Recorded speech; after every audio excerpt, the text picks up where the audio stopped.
આગામી સમયમાં હવે દેશ ધજાડતી ગરમીમાંથી છુટકારો મળવાની શક્યતા છે. તારીખ 26 મેથી 4 જૂન વચ્ચે રોહિણી નક્ષત્રનો વરસાદ થવાની શક્યતા રહેશે. આંધી વંટોળનું પ્રમાણ વધુ રહેશે, પરંતુ તારીખ 26 મેથી ક્રમશઃ ધીરે ધીરે ગરમીમાં ઘટાડો થશે. 26 મેની આસપાસ 43 ડિગ્રી સેલ્સિયસ મહત્તમ ઉષ્ણતામાન મધ્ય ગુજરાતના ભાગોમાં રહેશે અને ગુજરાતના અન્ય ભાગોમાં પણ ગરમી રહેશે. જ્યારે તારીખ 27, 28 અને 29માં ગરમીનું પ્રમાણ ઘટશે અને મહત્તમ ઉષ્ણતામાન 41 ડિગ્રી સેલ્સિયસ જેવું થવાની શક્યતા રહેશે. જૂન 4 જૂન સુધીમાં તો મહત્તમ ઉષ્ણતામાન કોઈ ભાગમાં 41 ડિગ્રી સેલ્સિયસ તો કોઈ ભાગમાં 40 ડિગ્રી સેલ્સિયસ જેવું થવાની શક્યતા રહેશે. પશ્ચિમ સૌરાષ્ટ્રના ભાગમાં 37 ડિગ્રી સેલ્સિયસ જેવું, ઉપરાંત સૌરાષ્ટ્રના અન્ય ભાગમાં 40 ડિગ્રી સેલ્સિયસ જેવું મહત્તમ ઉષ્ણતામાન રહેવાની શક્યતા રહેશે. પરંતુ બંગાળ ઉપસાગરમાં 26 મે સુધી ભારે ચક્રવાત થવાની શક્યતા રહેશે, જેનો રસ્તો મ્યાનમાર તરફ રહેશે અને આ ચક્રવાતની અસર રીક ગર્વ થશે, જેના કારણે પશ્ચિમ બંગાળમાં ભારે વરસાદ થશે.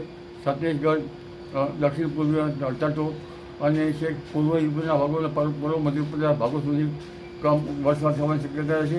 ઉપરાંત અરબ સાગરના ભેજના કારણે પણ વરસાદ થવાની શક્યતા રહેશે. તારીખ 26 મેથી 4 જૂન વચ્ચે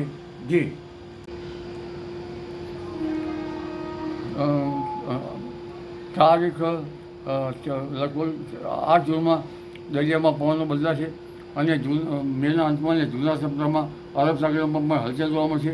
30મી લગભગ જૂનમાં પણ બંગાળ ઉપસાગરમાં હલચલ જોવા મળશે. એટલે હવે ધીરે ધીરે ચોમાસું આગળ વધવાની શક્યતા રહેશે. તારીખ 7થી 14માં ચોમાસું વરસાદ થવાની શક્યતા રહેશે અને તારીખ 14 જૂનથી 28મી જૂન સુધીમાં વરસાદ થશે. 21 જૂનથી 22 જૂનમાં પછી વરસાદ આદ્રા નક્ષત્રમાં વરસાદ થવાની શક્યતા રહેશે, પણ આંધી વંટોળનું પ્રમાણ વધારે છે. ગાજવીજ સાથે વરસાદ થવાની શક્યતા રહેશે. જ્યારે જુલાઈ ઓગસ્ટમાં પણ વરસાદ થવાની શક્યતા રહેશે, તેમાં ભેજ વધારે છે અને દેશ સહિત ઘણી ભાગમાં પૂર આવવાની શક્યતા રહેશે.